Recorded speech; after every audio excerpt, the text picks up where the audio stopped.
Hello friends, welcome to Vandana study classes. Friends, आज हम करने वाले हैं सीटेट के लिए इंग्लिश पेडागोजी के क्वेश्चंस। यदि आप सीटेट एग्ज़ाम की तैयारी कर रहे हैं और इसमें आपने इंग्लिश एक लैंग्वेज ली हुई है तो उसमें इंग्लिश के 30 क्वेश्चंस आते हैं और जिसमें से 15 क्वेश्चंस आपके पेडागोजी के आते हैं। ठीक है फ्रेंड्स, तो आज हम करेंगे 15 क्वेश्चन के इंग्लिश पेडागोजी के 30 क्वेश्चंस, जैसे कि आपके ये ऐसे क्वेश्चंस हैं कि जो आपको डेफिनेटली एग्जाम में यहाँ से क्वेश्चंस आपको देखने के लिए मिलेंगे। तो चलिए शुरू करते हैं। फ्रेंड्स, आज की वीडियो में जो भी क्वेश्चंस हैं ये पेडागोजी के क्वेश्चंस, ये ऑलरेडी आपके 2011 से 2022 तक ये क्वेश्चंस ऑलरेडी एग्ज़ाम में आए हुए हैं, तो इसलिए ये क्वेश्चंस इंपॉर्टेंट हो जाते हैं। वीडियो को लास्ट तक देखिएगा। वीडियो अच्छी लगे तो लाइक कर दीजिएगा और चैनल को सब्सक्राइब कर लीजिएगा। वंदना स्टडी क्लासेस के नाम से चैनल है। फर्स्ट क्वेश्चन है, scanning and skimming are strategies for. First question is scanning and skimming are strategies for speaking, thinking, reading and writing.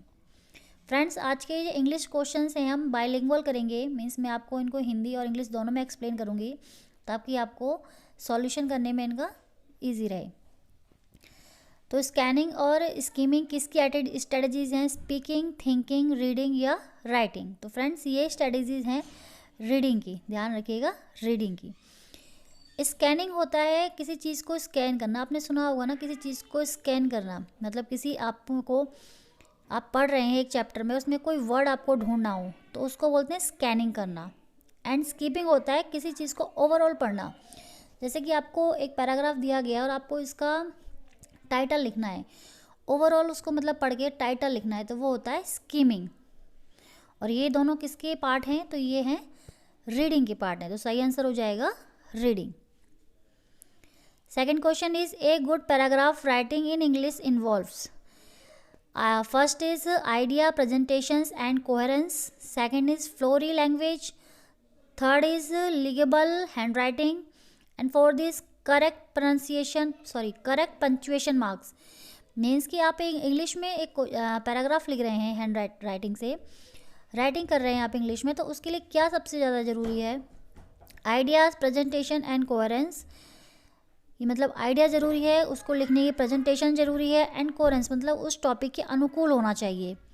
Second is flori language सही होनी चाहिए। थर्ड इज़ लीगेबल हैंड राइटिंग मतलब hand writing सही होनी चाहिए। या fourth is correct punctuation मतलब punctuation mark जो विराम चिन्ह होते हैं वो सही होने चाहिए। तो फ्रेंड्स देखिए, इसमें सही क्वेश्चंस देखिए, करेक्ट पंक्चुएशन ये भी सही है।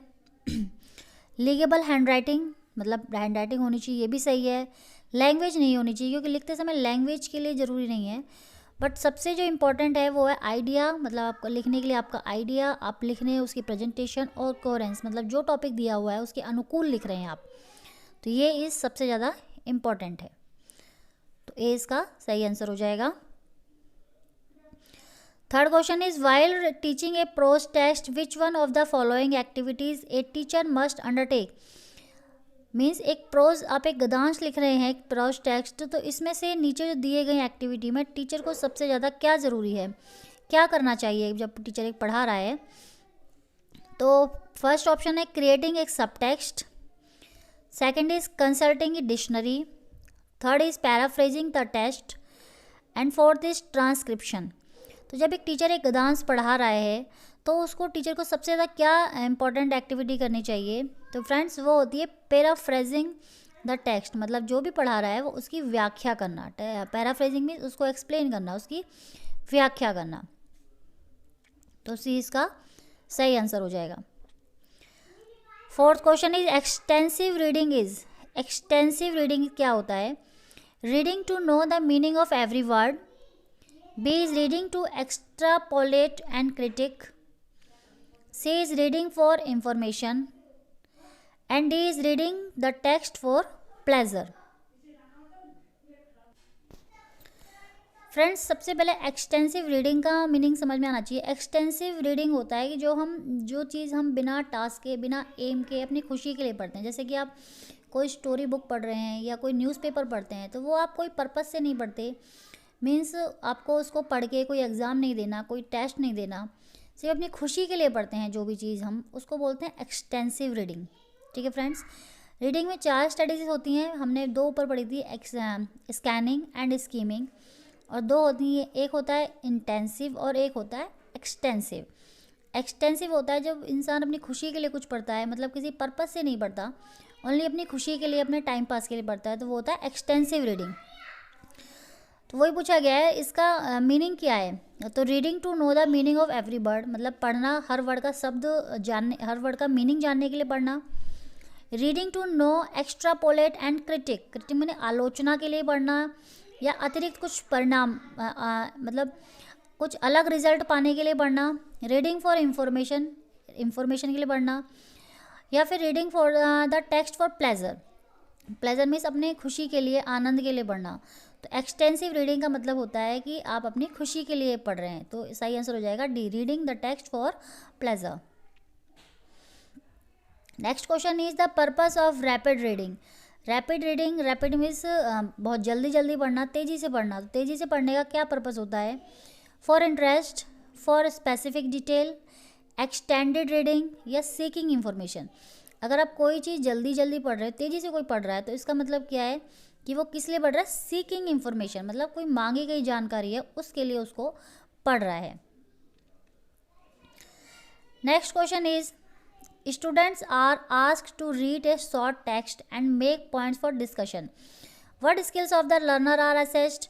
मतलब स्टूडेंट्स को कहा गया है कि आप एक रीड शॉर्ट टेक्स्ट पढ़िए, रीड ए शॉर्ट टेक्स्ट को पढ़िए और make a points for discussion, और उसको आपस में फिर चर्चा करने के लिए पॉइंट बनाइए।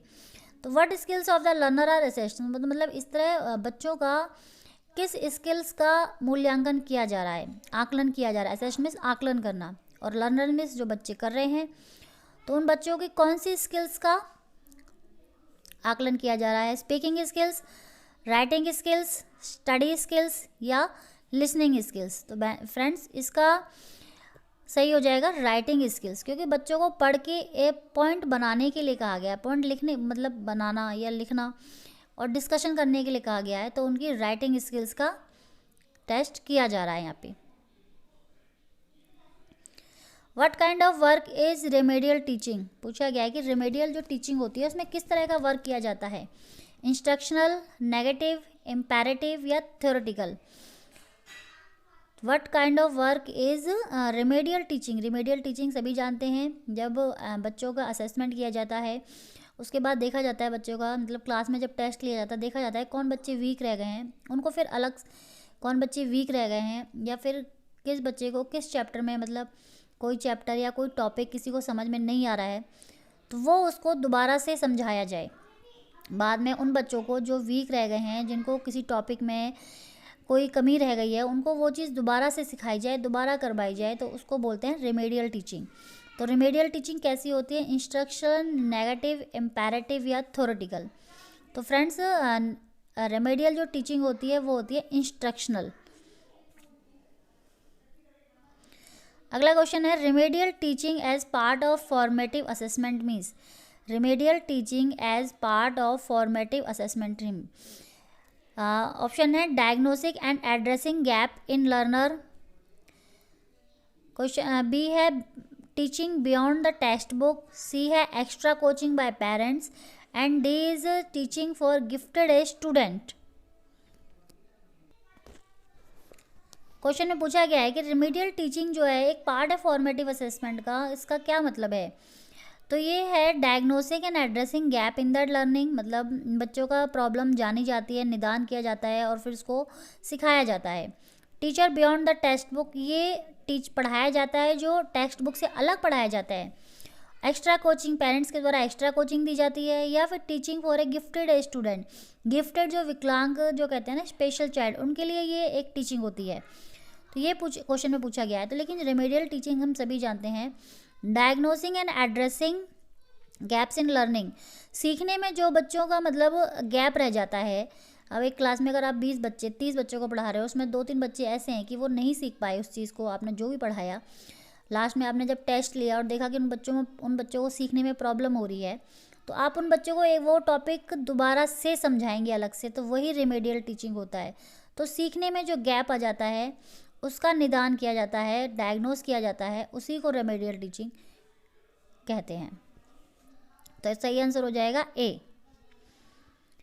नेक्स्ट क्वेश्चन है, the use of dictionary does not help learner to.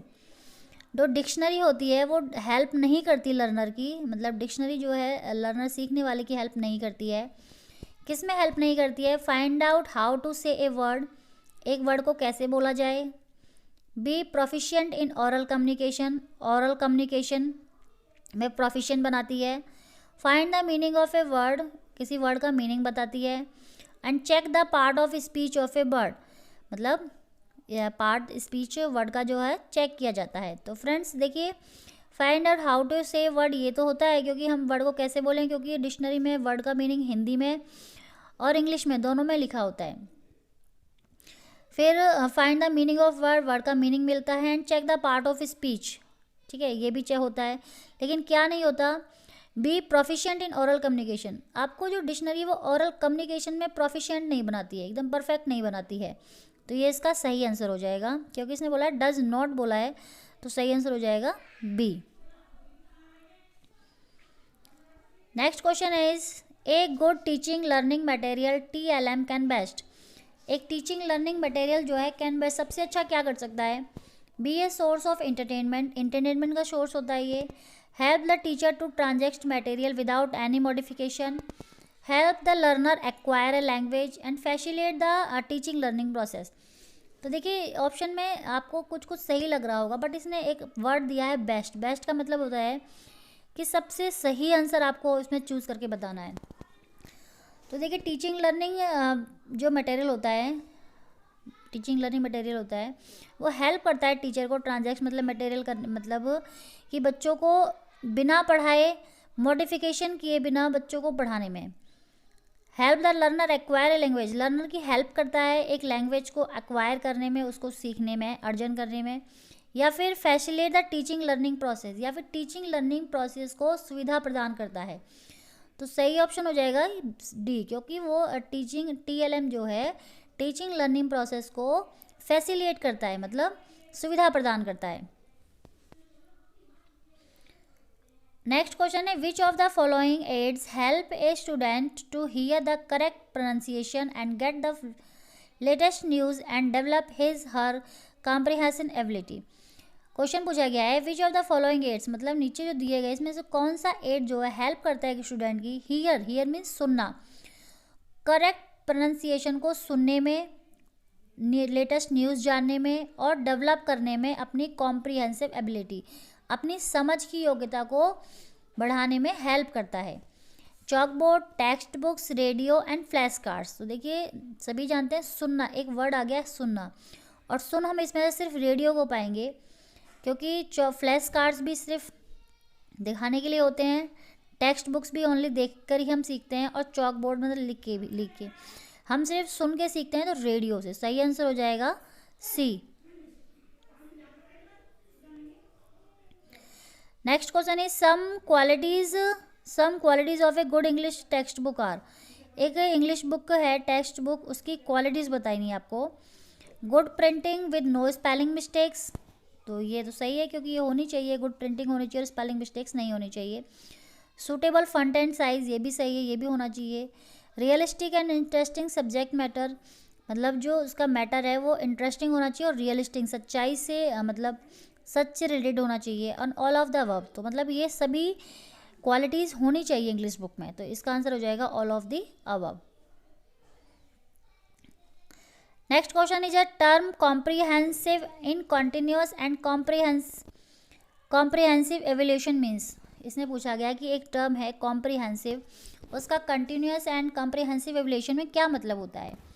को scholastic development, academic skills, scholastic and को स्कॉलस्टिक डेवलपमेंट, या स्कॉलस्टिक डेवलपमेंट। तो friends comprehensive and continuous assessment evolution या इवैल्यूएशन असेसमेंट सुना होगा आपने। तो कॉन्टिन्यूस एंड कॉम्प्रिहेंसिव में कॉन्टिन्यूस होता है लगातार, किसी चीज़ का मतलब निरंतर मूल्यांकन करना। कॉम्प्रिहेंसिव होता है व्यापक तौर पे, मतलब बड़े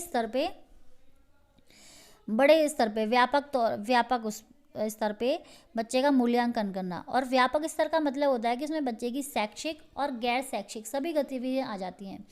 स्कूल के अंदर बच्चा सिर्फ वो पढ़ाई में सिर्फ पढ़ रहा है, सिर्फ उसी चीज़ का मूल्यांकन नहीं किया जाता, बल्कि उसकी अदर एक्टिविटीज़, जैसे बच्चा स्कूल पर टाइम पे आ रहा है या नहीं आ रहा है, वो अलग लाइब्रेरी में किस तरह का बिहेवियर है उसका, वो अलग गेम्स में पार्टिसिपेट कर रहा है या नहीं कर रहा है, उसका अदर अपने फ्रेंड्स के साथ, अपने अपने टीचर्स के साथ कैसा बिहेव है उसका, वो अदर एक्टिविटी में कितना एक्टिव है, ये सभी चीज़ें जो है एवेल्यूएशन के अंडर आ जाती हैं।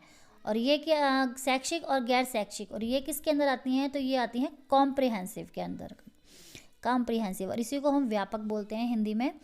सतत और व्यापक मूल्यांकन जो हम बोलते हैं, मतलब बड़े स्तर पर मूल्यांकन करना। तो इसमें आता है आंसर आपका ऑप्शन है को स्कॉलस्टिक डेवलपमेंट, मतलब ओनली गैर शैक्षिक गतिविधियाँ, एकेडमिक स्किल्स, स्कॉलस्टिक मतलब स्कूल की शैक्षिक प्रक्रिया और गैर शैक्षिक विकास बच्चे का, या स्कॉलस्टिक डेवलपमेंट या केवल शैक्षिक विकास बच्चे का। तो फ्रेंड्स इसमें जो सही आंसर हो जाएगा वो होगा स्कॉलस्टिक, मतलब शैक्षिक और गैर शैक्षिक पूरा सभी विकास का मूल्यांकन। तो सी इसका सही आंसर हो जाएगा। 14 क्वेश्चन है, formative assessment is assessment. Formative assessment कौन सा असेसमेंट होता है?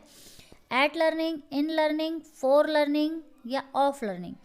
तो देखिए इसका सिंपल ट्रिक मैं बताती हूँ आपको। फॉर्मेटिव असेसमेंट अगर इंग्लिश में पूछा जाए तो हमेशा फॉर लर्निंग होगा, F for formative and F for, तो फॉर लर्निंग होगा। ठीक है फ्रेंड्स, फॉर्मेटिव असेसमेंट वो होता है जो बच्चे के मतलब फाइनल एग्ज़ाम से पहले बीच में होता है, जैसे फर्स्ट टर्म के एग्ज़ाम्स हो गए, बच्चे के क्लास टेस्ट हो गए, ओरल टेस्ट हो गया, प्रोजेक्ट वर्क हो गया, उसका मिड टर्म एग्ज़ाम हो गए, तो ये सभी क्या कहलाते हैं? फॉर्मेटिव असेसमेंट्स कहलाते हैं। नेक्स्ट है सबमेटिव असेसमेंट। सबमेटिव असेसमेंट्स क्या होता है? फाइनल बच्चे का मूल्यांकन, जैसे कि बच्चे का जो फाइनल टर्म के एग्ज़ाम होते हैं वो उसमें सबमेटिव असेसमेंट के आते हैं। और इंग्लिश में पूछा जाए तो assessment in learning, assessment of learning, assessment as learning या assessment for learning. Assessment for learning four से मैंने बताया था कि फॉर्मेटिव में आएगा, ध्यान रखिएगा हमेशा। एज आता है जब आप खुद सेल्फ असेसमेंट करना है, जब आप अपना ही असेसमेंट करते हैं ना, हम जैसे खुद पढ़ते हैं, खुद को टेस्ट चेक करते हैं कि हमने कितना पढ़ लिया, तो वो आता है assessment as learning. Summative assessment में आए तो होता है ऑफ, सबमेटिव में आता है ऑफ, ध्यान रखिएगा, असेसमेंट ऑफ लर्निंग। तो इसका आंसर हो जाएगा बी। अगला क्वेश्चन है, continuous comprehensive evaluation is. Continuous comprehensive evaluation क्या होता है? Assessment of learner while learning, periodic conduct of exams, continuous testing या कंटिन्यूअस असेसमेंट। तो फ्रेंड्स कंटिन्यूअस कॉम्प्रिहेंसिव इवैल्यूएशन जो होता है, कंटिन्यूअस असेसमेंट, बच्चे का जो है कंटिन्यूअस जो है लगातार उसका मूल्यांकन होता रहे। ऐसा नहीं है कि जब बच्चे का एग्ज़ाम हो तभी हम बच्चे का टेस्ट करें कि बच्चे ने क्या सीखा है नहीं, मतलब हमेशा एक टीचर की रिस्पॉन्सिबिलिटी होती है कि वो बच्चे का हमेशा क्लास में, स्कूल में जब बच्चा एंटर करता है और स्कूल जाता है तब तक उसका हर समय मूल्यांकन, मतलब उसको देखता रहे। नेक्स्ट क्वेश्चन है, a teacher divide her class into pairs to exchange their notebooks and make their correction as per the direction of the teacher, what does she do. एक टीचर एक बच्चों को, क्लास को मतलब डिवाइड कर देता है, पेयर्स मतलब ग्रुप बना के बच्चों को डिवाइड कर देता है पूरी क्लास को, और उनकी बुक्स नोटबुक एक्सचेंज करवा देता है, मतलब एक बच्चे की बुक्स नोटबुक दूसरे बच्चे को इस तरह से, और फिर उनको कहता है कि आपस में आप एक दूसरे की नोटबुक्स चेक कीजिए और करेक्शन करिए, मतलब जो गलती कर रखी हो वो निकालिए। तो इस तरह पूछा गया कि टीचर ऐसे डायरेक्शन देके इसे वो क्या कर रही है, टीचर करेक्शन कर रही है, ग्रुप असेसमेंट कर रही है, असेसमेंट कर रही है या पीयर असेसमेंट कर रही है। तो फ्रेंड्स ये हो जाएगा पीयर असेसमेंट। पीयर असेसमेंट क्या होता है? जो सहपाठी मतलब आकलन करते हैं आपस में एक दूसरे का, वो होता है पीयर असेसमेंट, जब बच्चे ग्रुप बना के अपना एक दूसरे का असेसमेंट करते हैं। 18 क्वेश्चन है, using a word bank and brainstorming help to build. एक वर्ड बैंक जो है और एक ब्रेनस्टॉर्मिंग क्या हेल्प करती है बच्चे में? आइडियाज़ के लिए, राइटिंग स्किल्स, रीडिंग कॉम्प्रिहेंसिव या वोकैबुलरी। तो फ्रेंड्स ये करती है रीडिंग कॉम्प्रिहेंसिव, रीडिंग कॉम्प्रिहेंशन मतलब बच्चे की क्षमता बढ़ाती है पढ़ने की। एक वर्ड बैंक और ब्रेनस्टॉर्मिंग। अगला क्वेश्चन है, language skills should be taught. Language skills जो है, भाषा कौशल जो बोलते हैं हिंदी में हम, वो किस तरह पढ़ाई जानी चाहिए? In an integrated manner, through imitations, in isolation, through clear explanation. देखिए जो भाषा कौशल होते हैं वो हमेशा ध्यान रखिएगा, हिंदी में हो चाहे इंग्लिश में आए, हमेशा इंटीग्रेटेड मैनर से पढ़ाई जानी है, मतलब एक साथ करके उनको एक रूप में करके पढ़ाया जाना चाहिए।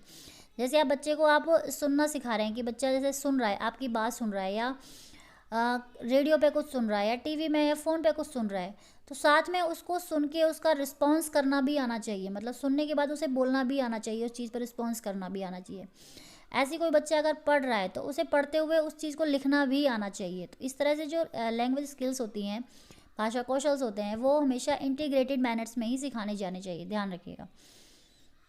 अगला ऑप्शन था इसमें थ्रो इमिटेशंस, नकल करके नहीं, इन आइसोलेशंस मतलब अलग अलग करके सिखाए जाने, तो ये भी गलत है, और through clear explanation, clear explanation के साथ सिखाना चाहिए, ये भी ठीक है, लेकिन सबसे बेस्ट जो आंसर है वो होगा ए, इंटीग्रेटेड मैनर।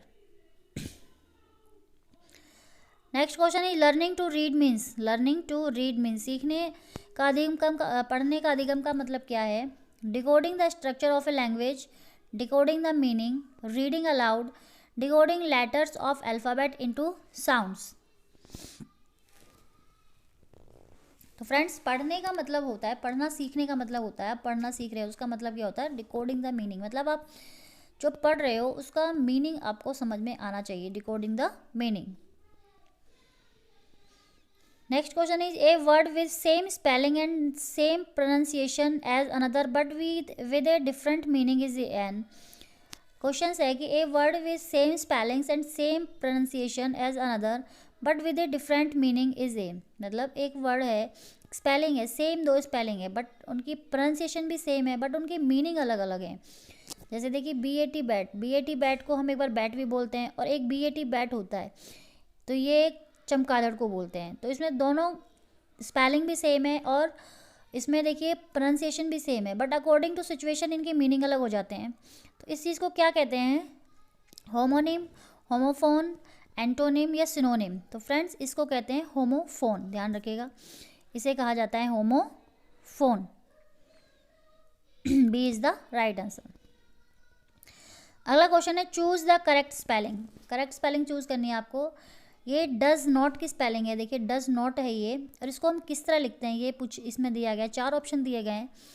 तो इसको हमारा लिखने का जो सही तरीका होगा वो डजंट होता है, इसे हम किस तरह बोलते हैं? डजंट, DOESN, इस तरह लिखा जाता है ये। तो ये कौन सा आंसर सही हो जाएगा? सी सही हो जाएगा इसमें। तो right answer is C. Next question है if a student is making pronunciation error the best way to help him her is to. एक स्टूडेंट यदि प्रोनाउंसिएशन करने में कोई गलती कर रहा है तो सबसे सही तरीका क्या है उसको बताने का? Provide him her with correct pronunciation without any humiliation, call his her parents and complain, scold him her in class for incorrect pronunciation, या mock at him her in class for incorrect pronunciation. देखिए pedagogy में हमेशा मैंने आपको एक tip बताई हुई है, पहले भी वीडियो डाली हुई है कि पेडागोजी सॉल्व करने की सबसे बेस्ट टिप कौन सी है? सबसे बेस्ट टिप, एक टिप यही है कि सबसे आपको बेस्ट मतलब नेगेटिव वर्ड नहीं करने हैं। मीन्स कि आपको बच्चे को डांटना नहीं है, आप उसे मार नहीं सकते, आप कंप्लेन नहीं कर सकते उसकी, आपको उसको प्यार से पॉजिटिवली ही उसको मतलब उसको हैंडल करना है। तो इसमें कहा गया है कि call his parents and complain, आप उसके पेरेंट्स को बुलाओगे, कंप्लेन करोगे तो गलत हो जाएगा। स्कॉल्ड मीन्स उसे डांटोगे आप पूरी क्लास के आगे गलत प्रोनाउंसिएशन के लिए, तो ये भी गलत हो जाएगा। मॉक इट है मतलब उसे बार बार बुलाओगे क्लास के आगे उसकी गलत प्रोनाउंसिएशन को, तो ये भी गलत हो जाएगा। सही तरीका क्या होगा? सही यही होगा कि provide him her with correct pronunciation, आप उसे सही प्रोनाउंसिएशन करके बताओगे बच्चे को विदाउट एनी ह्यूमिलेशन, मतलब बिना उसकी इंसल्ट किए, उसे डांटे, उसे बिना परेशान किए। तो इसका सही आंसर हो जाएगा ए। आगे है the primary objective of using role play. Primary object क्या होता है रोल प्ले का? To evaluate dialogue writing skills, to promote the reading habit, to improve the communicative competence और to develop acting talent. Role play जो होता है उसका object क्या होता है? प्राइमरी मतलब मुख्य उद्देश्य क्या होता है ये बताना है आपको। तो फ्रेंड्स ये होता है to improve the communicative competence, मतलब जो बच्चा जब रोल प्ले करता है, एक्टिंग करता है, तो सबसे ज़्यादा उसका एम यही होता है कि बच्चे का जो है ओरल कम्युनिकेशन, उसकी कम्युनिकेशन ठीक हो, मतलब वो बोलने में, अपनी बात कहने में इम्प्रूव करे। तो सबसे इसका बेस्ट आंसर हो जाएगा to improve the communicative competence. I question है correct speech habits can be effectively developed through. Correct speech की जो आदत है, सही बोलने की जो आदत है, वो क्या विकास करती है बच्चे में? क्विजेस, डिक्टेशन, प्रोनाउंसिएशन प्रैक्टिस या वोकैबुलरी प्रैक्टिस। मतलब करेक्ट स्पीच की आदत जो है वो किसके जरिए विकसित होती है? तो वो होती है प्रोनाउंसिएशन प्रैक्टिस। मतलब बच्चा जो भी बोल रहा है, जितने भी वर्ड बोल रहा है, उसकी प्रोनाउंसिएशन बिल्कुल ठीक रहे, उसकी प्रैक्टिस करे, तो वो उसकी स्पीच जो बोलने की हैबिट वो है बिल्कुल अच्छी हो जाएगी। तो फ्रेंड्स ये थे आज की वीडियो में 25 क्वेश्चंस पैडागोजी के क्वेश्चंस ये, और ये जो वो क्वेश्चंस है जो आपके ऑलरेडी सीटेट एग्ज़ाम में आए हुए हैं, इसलिए इम्पॉर्टेंट हो जाते हैं ये। तो प्लीज़ अगर वीडियो अच्छी लगे तो वीडियो को लाइक कर दीजिएगा, चैनल को सब्सक्राइब कर लीजिएगा और मेरे दोस्तों के साथ भी शेयर कीजिएगा। चैनल सभी जानते हैं वंदना स्टडी क्लासेस के नाम से है। आप लोगों का सपोर्ट मिलता है तो और अच्छा कंटेंट लाने का मन करता है। ठीक है फ्रेंड्स, थैंक यू।